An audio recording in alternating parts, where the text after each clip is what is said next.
നമസ്കാരം, ലൂസ് ടോക്കിലേക്ക് സ്വാഗതം. നമസ്കാരം. ഏതായാലും ചർച്ചയ്ക്ക് തുടങ്ങുന്നതിന് മുമ്പേ എന്താണ് ഫേസ്ബുക്കിൽ ഒരു ക്ഷമാപണം കണ്ടത്? എന്താ സംഭവിച്ചത് യഥാർത്ഥത്തിൽ? ഈ ക്ഷമാപണം എന്ന് പറയുന്നത് പലർക്കും അപമാനമാണ്.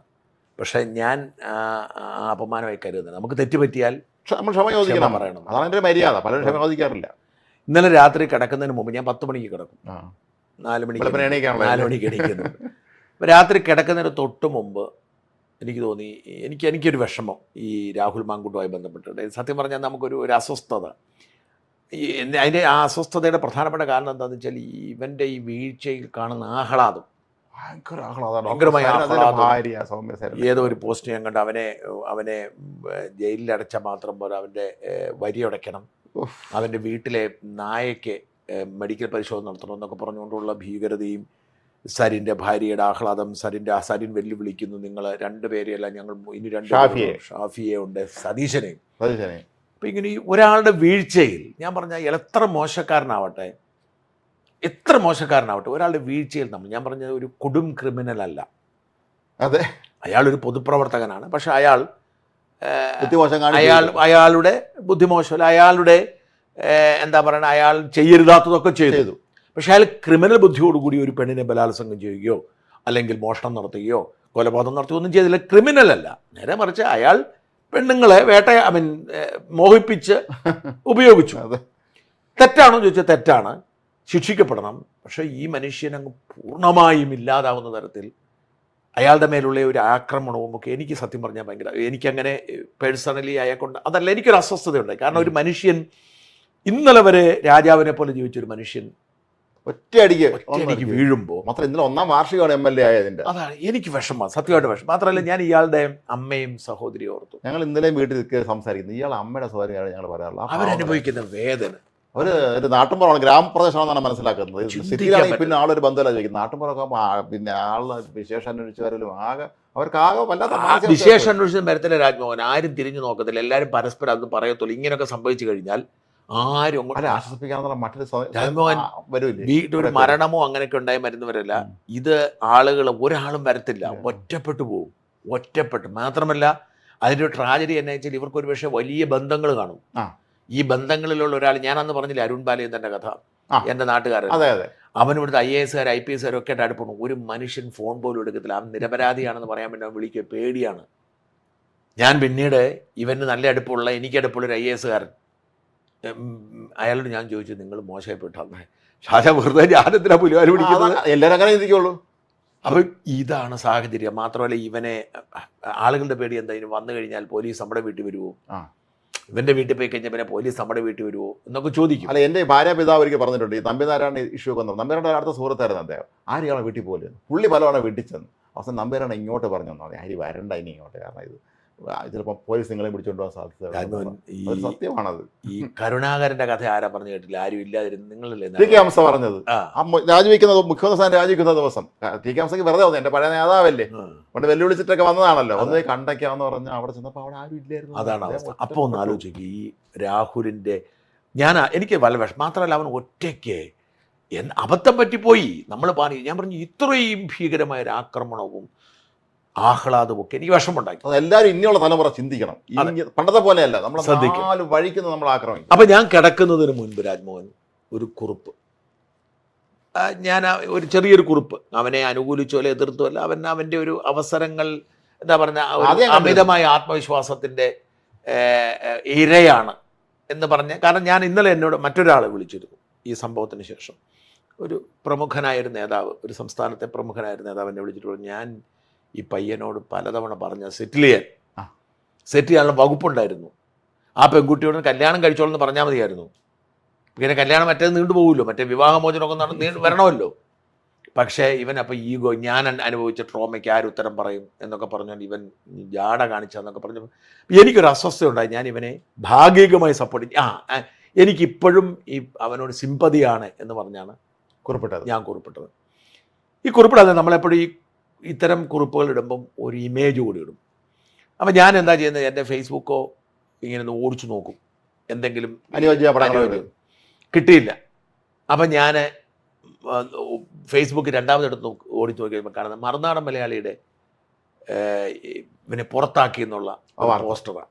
മറുനാടൻ മലയാളിയുടെ നമ്മൾ പോസ്റ്റർ ചെയ്ത്, അതായത് ഈ രാഹുൽ മാങ്കൂട്ടം പുറത്താക്കി ഞാനത് സേവ് ചെയ്ത് ആഡ് ചെയ്തു.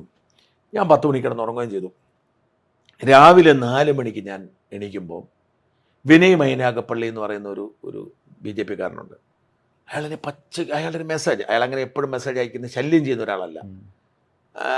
മാത്രമല്ല എന്നോട് ഞാനും അയാൾ അങ്ങനെ പേഴ്സണൽ ബന്ധമൊന്നുമില്ല, പക്ഷേ എങ്കിൽ പോലും എന്നോടൊരു ബഹുമാനമുള്ളതായിട്ട് പെരുമാറും. ഇയാൾ എന്നെ എടാ വാടാ പട്ടി നാറി എന്നൊക്കെ പറഞ്ഞ് തെറി വിളിച്ചിരിക്കുക.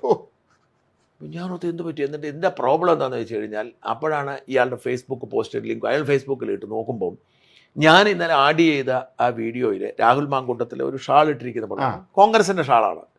ഷാളെ ക്ലിക്ക് ചെയ്ത് നോക്കുമ്പോൾ ഈ ഷാളിൻ്റെ അടിയിലെല്ലാം താമര ചിഹ്നമാണുള്ളത്. നമ്മളത് കണ്ടു സേവ് ചെയ്ത് വെച്ചു.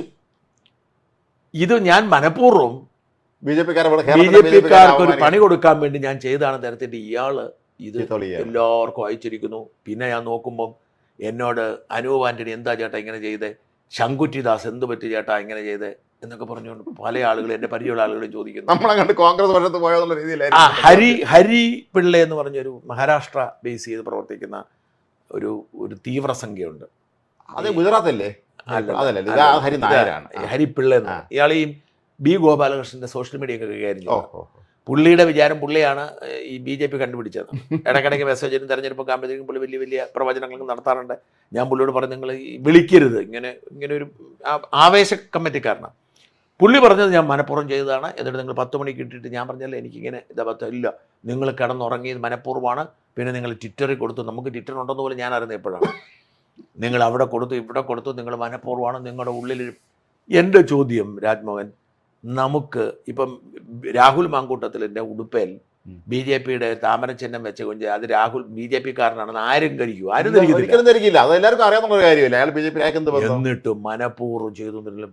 അപ്പോൾ പിന്നെ ഞാൻ നോക്കിക്കഴിഞ്ഞപ്പോൾ നമ്മുടെ ഭാഗത്ത് മിസ്റ്റേക്ക് വരും. ഞാൻ അന്വേഷിച്ചു എന്ത് സംഭവിച്ചപ്പോൾ ഈ രാഹുൽ മാങ്കൂട്ടത്തിലിനെ പുറത്തേക്ക് നിന്നുള്ള പോസ്റ്റർ പെട്ടെന്ന് ചെയ്തു പോകാൻ നേരത്ത് നമ്മുടെ എഡിറ്റർമാരിൽ ഒരാൾ ഗൂഗിളിൽ നിർത്ത പടമാണ്.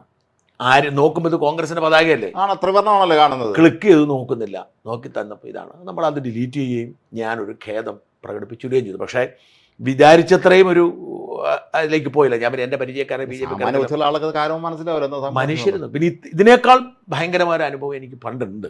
ഈ ഓൺലൈൻ പത്രം തുടങ്ങുന്ന കാലത്ത് 2008-09 കാലയളവിൽ ബ്രിട്ടീഷ് മലയാളിയുടെ ഞാൻ നടത്തുന്ന സമയമാണ്.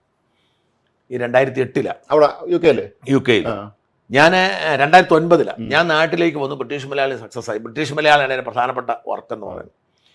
ഈ ബ്രിട്ടീഷ് മലയാളിയിലെ ഈ സ്പിരിച്വൽ ന്യൂസ് ഉണ്ട്. ഈ അവിടുത്തെ കുർബാന പ്രാർത്ഥന എന്നൊക്കെ പറഞ്ഞു.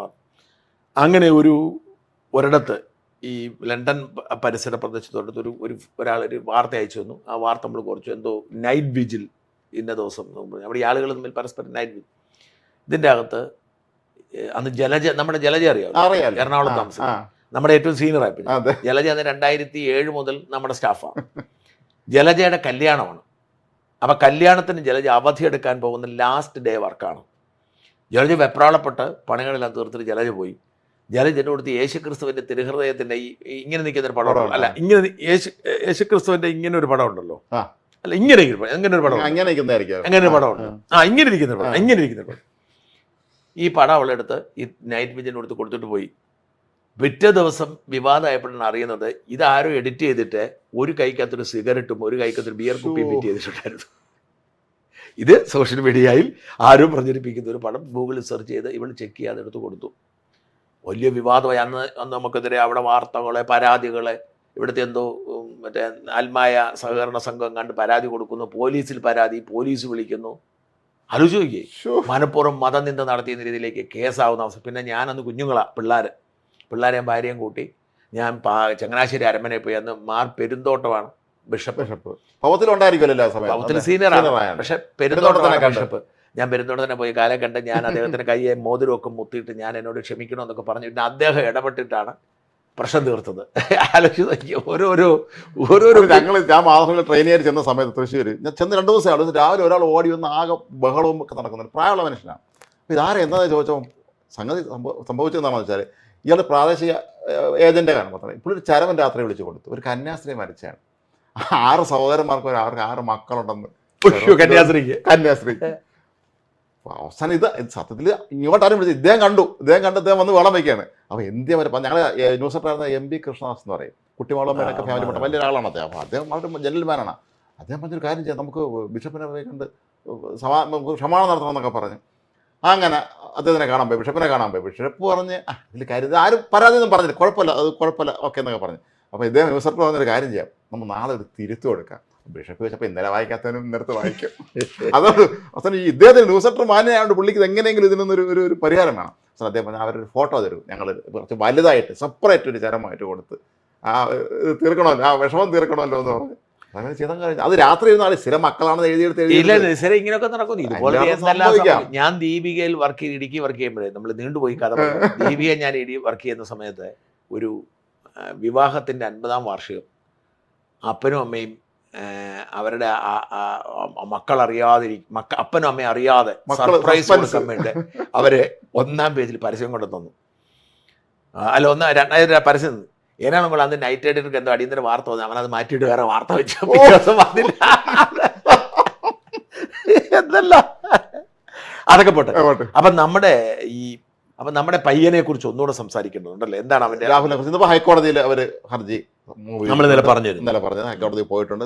നാളെ പരിഗണിക്കുമെന്നാണ് ഇപ്പോൾ പൊതുവെ മാധ്യമങ്ങൾ. പക്ഷേ നാളെ ഹൈക്കോടതി ഉണ്ടോ, ശനിയാഴ്ച ദിവസം ഹൈക്കോടതി ഉണ്ടോ, അത് അടിയന്തര പ്രാധാന്യത്തിന് ശനിയാഴ്ച ഹൈക്കോടതിയിൽ അത്യാവശ്യ ദിവസങ്ങളിൽ നടക്കാറുണ്ട്. ഫുൾ അടഞ്ഞു പോകും. ഞായറാഴ്ച മാത്രമേ ഫുൾ അവധി വരുള്ളൂ. ശനിയാഴ്ച അത്യാവശ്യം സംഭവിക്കാറുണ്ട്. പക്ഷേ ഇത്രമാത്രം അത്യാവശ്യമായിട്ട് പരിഗണിക്കും എന്ന് പറയുന്നത് എനിക്ക് വിശ്വാസം. കാരണം ഈ പത്രങ്ങളിലും ചാനലുകളും വരുന്ന എല്ലാ പ്രിയപ്പെട്ട പ്രേക്ഷകരും ഓർക്കുക, ഇന്നലെ വൈകുന്നേരം കണ്ടില്ലേ രാഹുലിനെ അവിടെ മജിസ്ട്രേറ്റ് കാത്തി, അതൊക്കെ വെറുതെ നുണയായിരുന്നു. ഇനി അഥവാ രാഹുൽ മാങ്കൂട്ടത്തിനെ അറസ്റ്റ് ചെയ്തുകൊണ്ട് വരികയാണെന്ന് കരുതുക, ആണെങ്കിൽ പോലും മജിസ്ട്രേറ്റ് തിരിച്ചു വരത്തുള്ളൂ, അല്ലെങ്കിൽ വീട്ടിൽ ഹാജരാക്കാമല്ലോ, അത്ര ഉണ്ടാവും. അത് മാത്രമല്ല ഇതിനകത്ത് രസമുണ്ട്.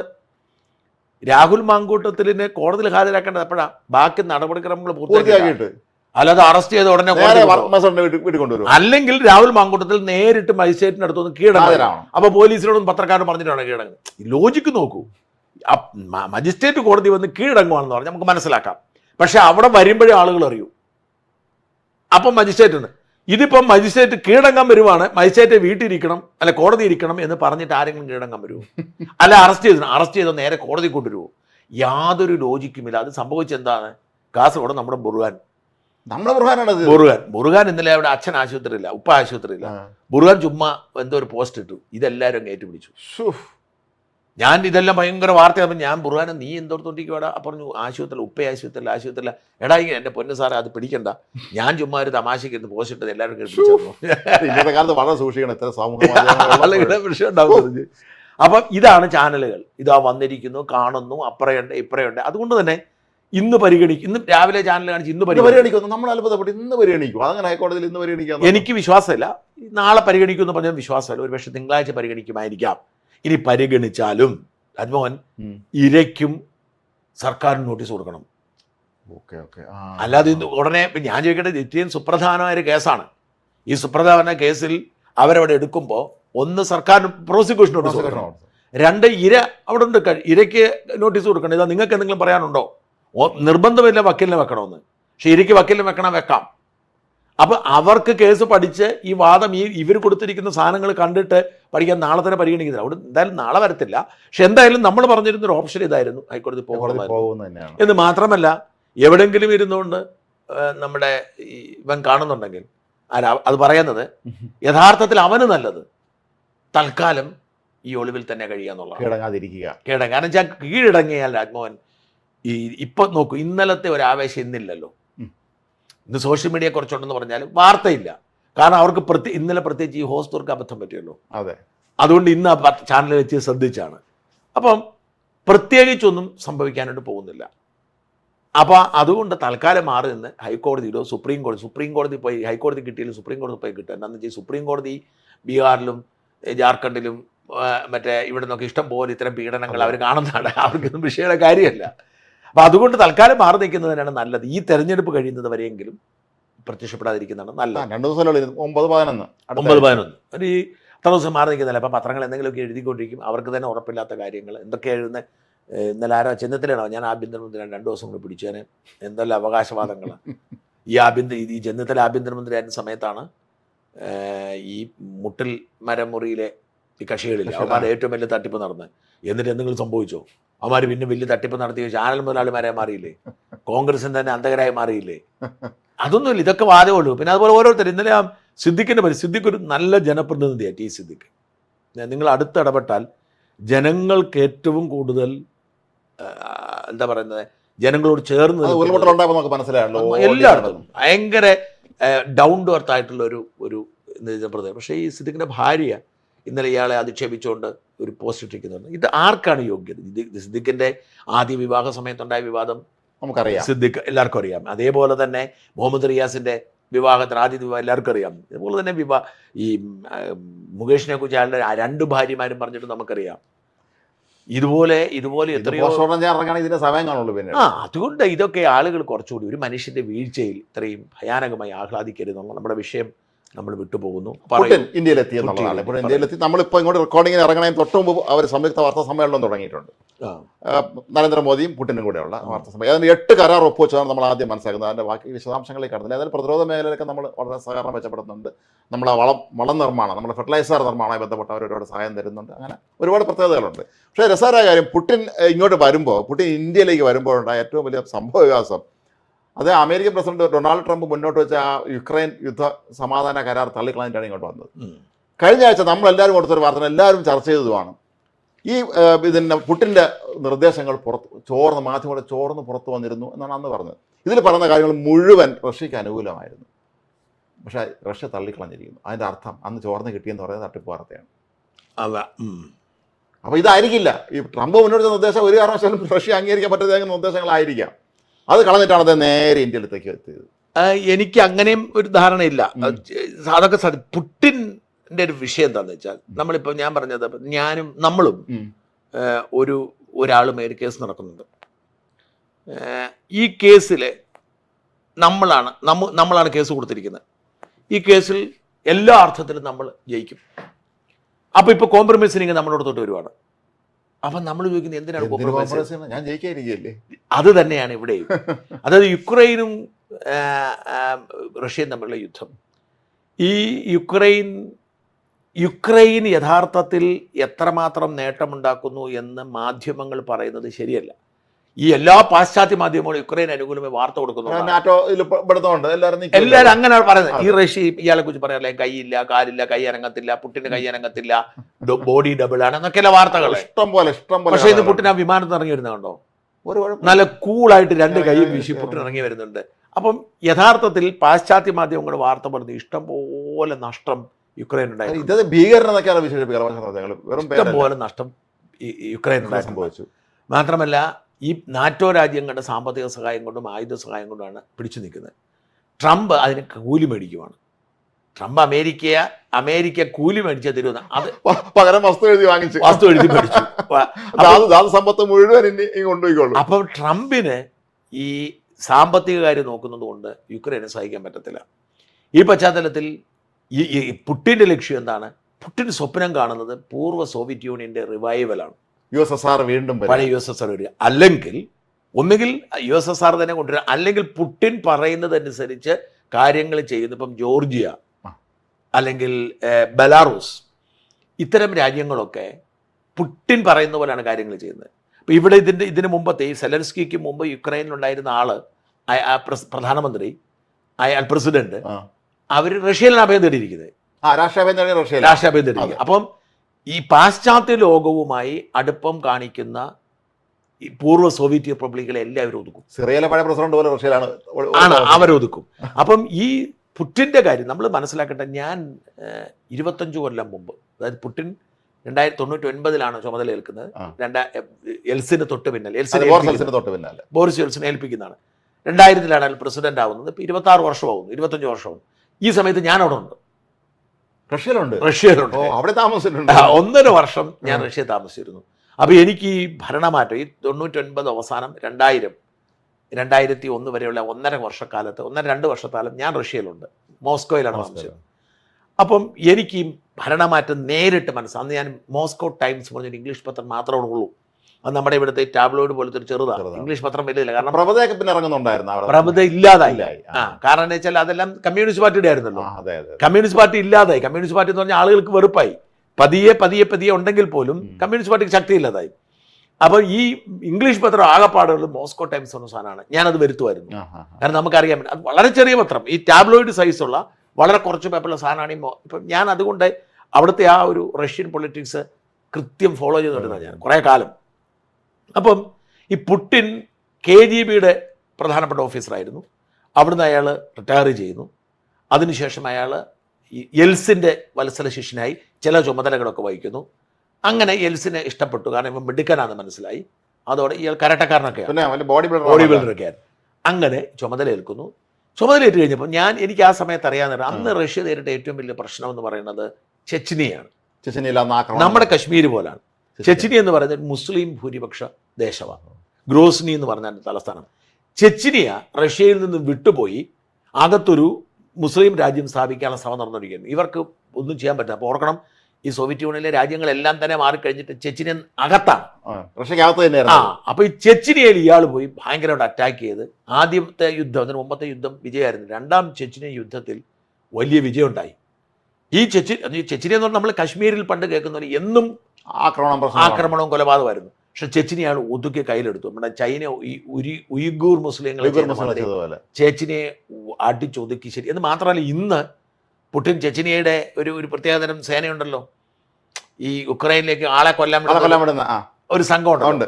അങ്ങനെ ഇതാക്കി ഇയാൾ പതിയെ ശക്തി പിടിച്ചു. മാത്രമല്ല ഗവർണർമാരെ എല്ലാം പിരിച്ചുവിട്ടു.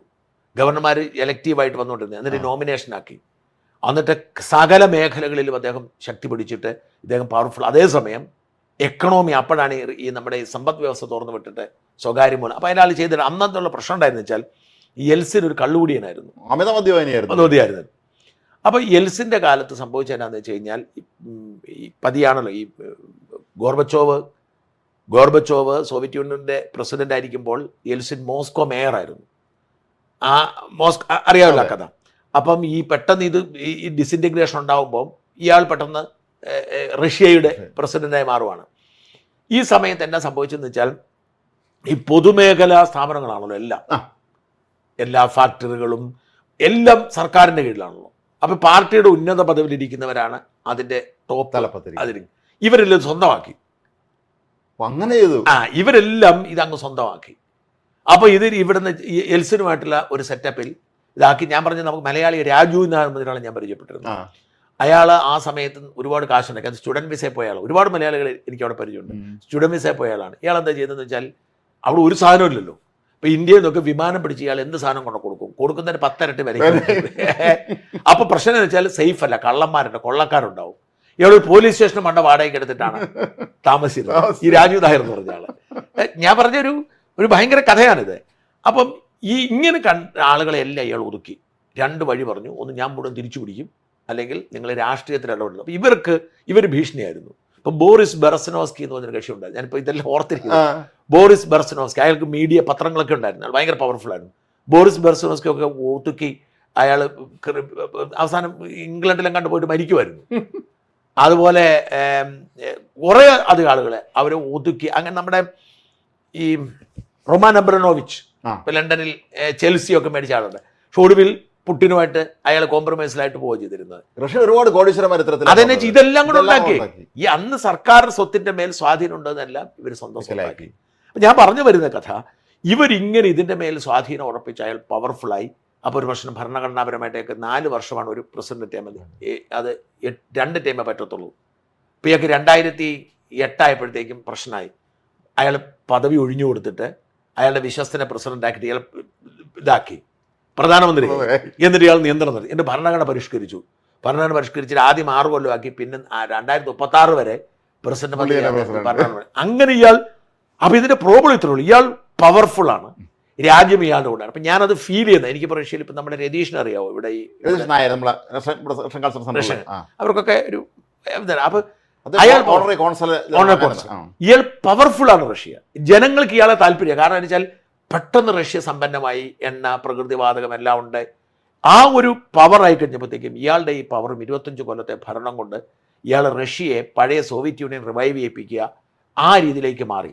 അപ്പോൾ ഇയാൾ പലതവണ ഉക്രൈന് വാണിയും കൊടുത്താണ്, പക്ഷെ മൈൻഡ് ചെയ്തില്ല, അടിച്ചു. അപ്പോൾ ഇയാളെ സംബന്ധിച്ചിടത്തോളം റഷ്യയുടെ പഴയ റഷ്യൻ സാമ്രാജ്യം ചക്രവർത്തിയെ പോലാണ് പ്രവർത്തിച്ചത്. സർ ചക്രവർത്തിയെ പോലെ പണ്ടത്തെ. അവിടെ നമ്മുടെ വിഷയം അവിടെയാണ് മോദിയുമായിട്ടുള്ള അടുപ്പം. വളരെ പേഴ്സണൽ അടുപ്പാണ് അവർ തമ്മിൽ. അത് അവിടെയാണ് ട്രംപിന്റെ പേടിയും. കാരണം ട്രംപ് ഈ ഒറ്റ ബുദ്ധിക്കാരനാണ്. വായി തോന്നൊക്കെ വിളിച്ച് പറയും നിങ്ങളെ മാടമ്പി, പഴയ മാടമ്പി ഉണ്ടല്ലോ, കറക്റ്റാണത്, ഫ്യൂഡൽ മാടമ്പി, പഴയ ഫ്യൂഡൽ മാടമ്പിയാണ്.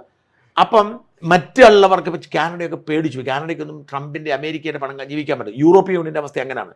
ഈ നാറ്റോ എന്നൊക്കെ പറഞ്ഞ് നിൽക്കുന്നത് ഇവന്മാർ പിടിച്ചു നിൽക്കുന്നത് അമേരിക്കയുടെ ബലത്തിലാണ്. ഇതെല്ലാം കൊച്ചു രാജ്യങ്ങളല്ലേ. അപ്പം ഈ സംഭവം ഉണ്ടായതോടുകൂടി ഇന്ത്യ അങ്ങനെ മോദി അങ്ങനെ മാടമ്പിത്തരത്തിന് വഴങ്ങി കൊടുത്തില്ല. മോദിയുടെ സ്റ്റാൻഡ് എന്താണെന്ന് വെച്ചാൽ അത്ര വഴങ്ങേണ്ട കാര്യമില്ല. ഇന്ത്യ അത്ര പവർഫുൾ ആണ് എന്ന് കാണിച്ചു കൊടുക്കേണ്ടതുണ്ട്. അപ്പോൾ അതുകൊണ്ടാണ് റഷ്യയുമായിട്ട് അടുപ്പം കൂടുന്നു. മാത്രമല്ല പരമ്പരാഗതമായി റഷ്യൻ പ്രതിരോധ സംവിധാനമാണ് നമ്മളെ സംരക്ഷിക്കുന്നത്. അന്ന് മുതലേ ഉള്ളതാണല്ലോ. മുതലേ അവർ USSR ആണല്ലോ, റഷ്യ ആണല്ലോ നമുക്ക് എല്ലാ പ്രതിരോധ സഹായങ്ങളും അന്ന് തരുന്നത്. അപ്പോൾ അതങ്ങ് പിണക്കാൻ പറ്റത്തില്ല. അപ്പോൾ ഇവർ വളരെ സൗഹൃദത്തിലായി. അവിടെയാണ് ട്രംപ് കുരുങ്ങിയത്. മാത്രമല്ല രണ്ടുപേർക്കും, പുടിനും മോദിക്കും പറഞ്ഞതുപോലെ ചെയ്യുന്നവരാണ്. ആരുടെയും കാലെ പിടിക്കുന്നവരല്ല. രണ്ടുപേരും ബോൾഡാണ്. ആരാണ്ട ഇപ്പം പുടിൻ്റെ കാര്യം തന്നെ ആലോചിക്കൂ. പുടിൻ വെറുതെ പോയി എന്താ പറയുക, പുടിന് അനുകൂലമായി ട്രംപ് എല്ലാം ഒരുക്കി കൊണ്ടുവന്നിട്ട് പുടിൻ വഴങ്ങിയില്ല. ഈ അനുകൂലമല്ലാത്ത ഒരു സാധനമായിട്ട് പുടിൻ്റെ അടുത്ത് എല്ലാം പറ്റത്തില്ല. നേരിട്ട് വിളിച്ച് ചർച്ച നടത്തിയിട്ട് ആൾ വഴങ്ങി കൊടുക്കത്തില്ല. കാരണം അയാളുടെ ലക്ഷ്യം എന്താണ്? തീർത്ത് കളയുക, റഷ്യയിൽ യുക്രൈൻ ചേർത്തോട്ടെ എന്നുള്ളതാണ്. കാരണം അയാൾ വിചാരിക്കുന്നത്. അതുകൊണ്ടാണല്ലോ ഫിൻലൻഡിന് പോലും പേടിയാ. എല്ലാവർക്കും പേടി തന്നെയാണ്. ഫിൻലൻഡ് പഴയ പൂർവ്വ യൂറോപ്പിന്റെ ഭാഗമല്ല. പക്ഷെ എന്നാൽ പോലും ഫിൻലൻഡിന് പേടിയാണ് അവർ പിടിച്ചു ചേർക്കുക എന്നുള്ള കാര്യം. എന്ത് പറ്റി? നാറ്റോയിൽ ആരും പുതുതായിട്ട് ചേർക്കത്തില്ല എന്ന് അയാൾ സമ്മതിക്കുന്ന അവസ്ഥ. മാത്രമല്ല ആണവായുധം കയ്യിലുണ്ട്, ആവശ്യമില്ലാതെ മറ്റൊരു ആണവായുധം കൊടുക്കണമെങ്കിൽ നിങ്ങളെ ഞങ്ങൾ ആക്രമിക്കുമെന്ന് പുള്ളി പ്രഖ്യാപിച്ചു. പവർഫുള്ളാണ് റഷ്യ. അതേസമയം കമ്മ്യൂണിസ്റ്റ് ചൈനയുടെ ദോഷങ്ങൾ ഇനിയില്ല. ഈ ചൈനയ്ക്കുള്ള ദോഷങ്ങളൊന്നും റഷ്യക്കില്ല. അപ്പോൾ അത്തരമൊരു പശ്ചാത്തലത്തിൽ ഈ മോദിയും പുടിനും തമ്മിലുള്ള ഒരു ഊഷ്മളമായ സൗഹൃദമുണ്ട്, ഊഷ്മളമായ അടുപ്പമുണ്ട്. ഈ അടുപ്പം ഇന്ത്യക്ക് ഒരുപാട് ഗുണം ചെയ്തു. എന്ത് തോന്നുന്നു എന്നെക്കുറിച്ച്? തീർച്ചയായും. കാരണം നമ്മൾ ഇത് ആദ്യം കണ്ടത് ഷാങ്ഹായ് ഉച്ചകോടി നടക്കുമ്പോൾ ചൈനയിൽ, അവിടെ ഇദ്ദേഹം മോദി എത്തുന്നു. അപ്പം ഒരു മീറ്റിംഗ് കഴിഞ്ഞ് പുറത്തേക്ക് ഇറങ്ങി വരിക. രണ്ടുപേരും വരുമ്പോൾ ഈ പുടിൻ്റെ അത്യുനാഥനിക്ക് അവരുടെ കാർ, ലിമോസിന് വലിയ കാറുണ്ടല്ലോ, രണ്ടുപേരും കൂടി കാറിലേക്ക് കയറുകയാണ്. എല്ലാവരും അത്ഭുതപ്പെട്ട കാര്യം. അങ്ങനെ സംഭവിക്കില്ല. ഒരു രാഷ്ട്രത്തിലും മറ്റൊരു രാഷ്ട്രത്തിൻ്റെ കാറിൽ കയറില്ല. കാറിൽ കയറി 45 മിനിറ്റ് സമയമാണ് ഇവർ ഈ കാറിൽ ഒന്ന് ചുറ്റി ഇടയ്ക്ക് സഞ്ചരിച്ച് ചർച്ച നടത്തിയത്. 3/4 മണിക്കൂർ രണ്ട് രാജ്യത്തെ രാഷ്ട്രത്തലവന്മാർ ഈ കാറിനകത്ത് ചർച്ച നടത്തിയെന്ന്. അത് ഈ പുടിൻ്റെ വണ്ടിയായിരുന്നു. അത് സേഫ്റ്റിയാണ്. കാരണം ഇന്ത്യ അവിടെ ചെന്നിട്ട് ചൈന ഏർപ്പെടുത്തുന്ന എന്ത് സാധനത്തിൽ കയറിയാലും ഈ ഭരണാധികാരികൾ പോയി ടോയ്ലറ്റിൽ പോയപ്പോൾ അതുപോലും ഇവർക്ക് പലതരത്തിലും നമ്പാൻ പറ്റത്തില്ല. ഇന്ന് അതുപോലെ അതുപോലെ സംഭവിച്ചു. അദ്ദേഹം വരുന്നു, അദ്ദേഹം നേരിട്ട് എയർപോർട്ട് സ്വീകരിക്കാൻ ചെല്ലുകയാണ് മോദി. വളരെ അപൂർവം പേരെ അങ്ങനെ സ്വീകരിക്കാറുള്ളൂ. അപ്പോൾ റഷ്യക്കാരത് പറഞ്ഞിട്ടില്ലായിരുന്നു അദ്ദേഹം വരും എന്നുള്ള കാര്യം. ചെന്ന് സ്വീകരിച്ച് ആനയിച്ചിട്ട് നേരെ കൊണ്ടുവന്ന് ഒരു വെള്ള ടയോട്ട ഫോർച്യൂണറിൽ രണ്ടും കൂടെ കയറിയാണ്. സാധാരണഗതിയിൽ നമ്മൾ പ്രധാനത്തിൽ ഉപയോഗിക്കുന്ന റേഞ്ച് റോവറാണ്, ബ്ലാക്ക് റേഞ്ച് റോവറാണ്. അപ്പോൾ ഇന്ന് അതിനെക്കുറിച്ച് മെഴ്സിഡസ് ഒക്കെ ഉണ്ട്. അപ്പോൾ ഇന്ന് പിന്നെ പുടിൻ്റെ കാർ അവിടെ നിന്ന് കൊണ്ടുവന്ന് നമുക്ക് അറിഞ്ഞുകൂടാ. അപ്പോൾ അതേ നേരെ ഈ വെള്ള കാറിലേക്ക് കയറി ഇവർ രണ്ടും കൂടെ അങ്ങ് പോവുകയാണ് കാറിൽ കയറി. അപ്പോൾ അതേക്കുറിച്ച് ഇന്ന് സോഷ്യൽ മീഡിയയിൽ വന്ന ഒരു ചർച്ച എന്താണെന്ന് വെച്ചാൽ, വേണമെങ്കിൽ പ്രധാനമന്ത്രിക്ക് അദ്ദേഹത്തിൻ്റെ കാർ റേഞ്ച് റോവറിൽ വരാം, പക്ഷേ അത് ടാറ്റയുടെ വകയാണെങ്കിലും ബ്രിട്ടീഷ് നിർമ്മിത സംഗതിയാണ്. പുടിനും തമ്മിൽ പോയി ഇത് നിൽക്കുമ്പോൾ അത് വേണ്ട. ജപ്പാൻ്റെ കാറാകുമ്പോൾ കുഴപ്പമില്ലല്ലോ. ടാറ്റയ്ക്ക് ഓണർഷിപ്പ് ഉണ്ടെന്നേ ഉള്ളൂ. അത് ടാറ്റ ഈ ബ്രിട്ടീഷ് കമ്പനിയിൽ നിന്ന് വാങ്ങിയതാണ്. അത് മാത്രമല്ല ഇവിടെ ഉണ്ടാക്കുന്നില്ല. ഇല്ല, ഇതിൻ്റെ അത് ശ്രദ്ധിക്കേണ്ട കാര്യത്തില്ല. ഞാനോർത്ത് വേണമെങ്കിൽ നമുക്കിവിടെ റേഞ്ച് റോവർ ഉണ്ടാക്കി കൊടുക്കാമല്ലോ.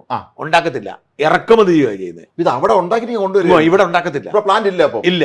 അതിന്റെ കാരണം എന്താണെന്ന് വെച്ചാൽ ഈ റേഞ്ച് റോവർ ഒരു യൂറോപ്യൻ ബ്രാൻഡാണ്. അത് ഇന്ത്യ വന്ന് ഉണ്ടാക്കിയിട്ട് അതിന്റെ സ്റ്റാൻഡേർഡ് കളയാൻ അവർക്ക് താല്പര്യമില്ല.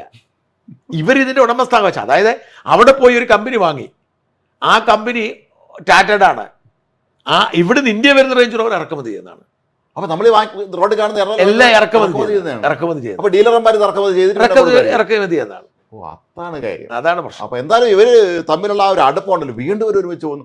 ഇന്നലെ തന്നെ അത്താഴം വരുന്ന പ്രധാനമന്ത്രി വീട്ടിലൊരുക്കുന്നു. സാധാരണ ഹൈദരാബാദ് ഹൗസിൽ ചർച്ച, ഹൈദരാബാദ് കേസിൽ പോകുന്നത് ഹൈദരാബാദ് ഹൗസ് എന്ന് പറയുന്നത് നൈസാമിന്റെ കാലത്തുണ്ടായിരുന്ന ഒരു വലിയ കൊട്ടാരം. നൈസാമിന്റെ ഡൽഹിയിലുണ്ടായിരുന്ന ഒരു കൊട്ടാരമാണ്. അപ്പോൾ ഇപ്പോൾ അത് വലിയ പടുകൂറ്റ കൊട്ടാരമാണ്. ഇപ്പോഴും അന്താരാഷ്ട്ര തലത്തിലുള്ള ചർച്ചകൾ ഡൽഹിയിൽ നടക്കുമ്പോൾ അവിടെ വെച്ചാണ് നടക്കാറുള്ളത്. അതിൽ പടുകൂറ്റൊരു കൊട്ടാരമാണത്. ഇത് ഹൈദരാബാദ് മറ്റേ കേരള ഹൗസ് പോലത്തെ സാധനമാണോ? അല്ല, കേന്ദ്ര സർക്കാരിന്റെ വക തന്നെയാണ്. കേന്ദ്ര സർക്കാർ അവിടെ ആന്ധ്ര ഹൗസ് ഉണ്ട്. നമ്മൾ കേരള ഹൗസിന്റെ കുറച്ച് അപ്പുറത്ത് ആന്ധ്ര ഹൗസ് ഉണ്ട് അവിടെ. അപ്പൊ ഹൈദരാബാദ് കേന്ദ്ര സർക്കാരിന്റെ. അപ്പൊ ഞാൻ എപ്പോഴും ഓർക്കടായി കേരള ഹൗസ് പോലെ തന്നെ ഹൈദരാബാദ് സ്വന്തമായിട്ട് കെട്ടിടം എടുക്കാൻ ഓർക്കുമായിരുന്നു. ഇതിന്റെ പ്രാധാന്യം കൊണ്ടാണ് നടത്തുന്നത്. ഒരു ഭീകരമാണ് കേരളം. അതിഭീകര കൊട്ടാരമാണ്, മനോഹരമായ കൊട്ടാരമാണ് അത്. അതുകൊണ്ട് ഞാൻ അകത്ത് വെളിയിൽ നിന്ന് കണ്ടിട്ടുള്ളൂ. പക്ഷെ അത് അതിഗംഭീരമാണ്. നൈസാമിനോടുള്ള ഓർമ്മയ്ക്കായിരിക്കും അങ്ങനെ. അത് നൈസാമിന്റെ ഏറ്റെടുത്ത കൂട്ടത്തിലാണ് ഏറ്റെടുത്തായിരിക്കും. അപ്പൊ ഇവർ തമ്മിലുള്ള ഈ ഊഷ്മളമായ സൗഹൃദം, ഇവർ രണ്ടുപേർക്കും ഒരുപാട് സമാനതകളുണ്ട്. രണ്ടുപേരും കൂസലില്ലാത്തവരാണ്, രണ്ടുപേരും പറഞ്ഞ പോലെ ചെയ്തവരാണ്, രണ്ടുപേരും വിട്ട്. അപ്പൊ ഇത് വലിയ ഒരു ഇമ്പാക്ട്. പുടിൻ പറഞ്ഞാൽ എനിക്ക് ഏറ്റവും വിശ്വാസമുള്ള നേതാവാണ് മോദി എന്ന് പറയുന്നത്. നിങ്ങളുടെ ഒരു ഭാഗ്യമാണ് ഇങ്ങനെ ഒരു പ്രധാനമന്ത്രി കിട്ടിയെന്ന് അദ്ദേഹം പറഞ്ഞല്ലോ. അതിന്റെ ഇമ്പാക്ട് എന്താണെന്നറിയോ? ഒന്ന്, അമേരിക്കയ്ക്ക് ഇന്ത്യയോട് ചൊറിയാൻ പറ്റത്തില്ല. ഇവരാകപ്പാടെ ഊളെ പാകിസ്ഥാനെ പിടിച്ച് പാകിസ്ഥാൻ ആകപ്പാടെ ഒരു അനുഭവം കൊണ്ടതിന്റെ പേരിലാണ് അമ്മരെ പിടിക്കുന്നത്. അവരെ പിടിച്ച് അവിടെ പ്രധാനമന്ത്രി ആണെന്ന് പറയുന്നു. ആലോചിച്ച് നോക്കിയേ. അല്ല, അവിടുത്തെ നടത്തിപ്പ് അയാളാണ്, അസീം മുനീർ. അല്ല, അമേരിക്കൻ പ്രസിഡന്റ് കാണാൻ പോണ അസീം മുനീർ. അപ്പൊ അത് സംഭവിച്ചുകൊണ്ടിരിക്കുമ്പോഴാണ് ഈ ചൈനയ്ക്കും പ്രോബ്ലം എന്ന് വെച്ചാൽ റഷ്യയും ചൈനയും തമ്മിൽ അടുപ്പത്തിലാണ്. പക്ഷേ നമ്മളോട് മാനസികമായി അടുപ്പമില്ല. ചൈനയും നമ്മളും തമ്മിൽ പരസ്പര സഹകരണത്തിൽ ശ്രമിക്കുന്നുണ്ട്. ഞാൻ രണ്ട് ശത്രുക്കൾ തമ്മിൽ എത്ര മിത്രമായാലും സംശയമുണ്ട്. പക്ഷെ റഷ്യ ഇടയ്ക്കുള്ളത് കൊണ്ട് നമ്മൾ സേഫാണ്. കാരണം റഷ്യക്കും ചൈനയ്ക്കും ഒരുമിച്ച് പോകാനേ പറ്റത്തുള്ളൂ. ആ ഗ്രൂപ്പിലേക്ക് നമ്മൾ ചൈനയോട് അതൃപ്തി ഉണ്ടെങ്കിലും റഷ്യ വഴി ഉണ്ടാകുന്നത്. അപ്പോൾ നമ്മളെ സംബന്ധിച്ചിടത്തോളം ഏറ്റവും മറ്റേ ഈ ഇവിടെ ഞാൻ എൻ്റെ അടുത്തിലായിരുന്നു രജിത് കുമാർ, മുരുക ഉപാസകൻ. അദ്ദേഹം നേരത്തെ പോലെ പറയുന്നതാണ്, ഇത് വലിയ വ്യത്യാസം വരാൻ പോവുകയാണ്. റഷ്യ, ഇന്ത്യ, ചൈന യുഗമാണ് വരാൻ പോകുന്നത്. ലോകത്തെ ഏറ്റവും 3 വലിയ വൻ ശക്തികൾ. അതുകൊണ്ടാണ് ആ ഒരു ഇതിനെ തകർക്കാൻ ഇവർക്കാർക്കും പറ്റൂല. അതിൻ്റെ ഒരു വലിയ സൂചനയാണ് പുടിനും മോദിയും തമ്മിലുള്ള ആ വല്ലാത്തൊരു ഇക്വേഷനാണ്. വലിയ മാറ്റങ്ങൾ ഉണ്ടാക്കുന്നതിനുള്ള ലക്ഷണമാണ്. ഇനിയും അങ്ങോട്ടും ഇങ്ങോട്ടും മീറ്റിങ്ങുകൾ ഉണ്ടാവും. പ്രതിരോധ മേഖലയിൽ ഒരുപാട് കാര്യങ്ങൾ. നമുക്ക് മിസൈൽ പ്രതിരോധ സംവിധാനം വീണ്ടും S-400 അന്ന് ഓപ്പറേഷൻ സിന്ധുവിൽ നമ്മൾ ഉപയോഗിച്ചത്, അല്ല ഇനി 5 കൂടെ വരുന്നുണ്ട്. S-400 ആണ് നമ്മുടെ ഈ വ്യോമ പ്രതിരോധത്തിന്.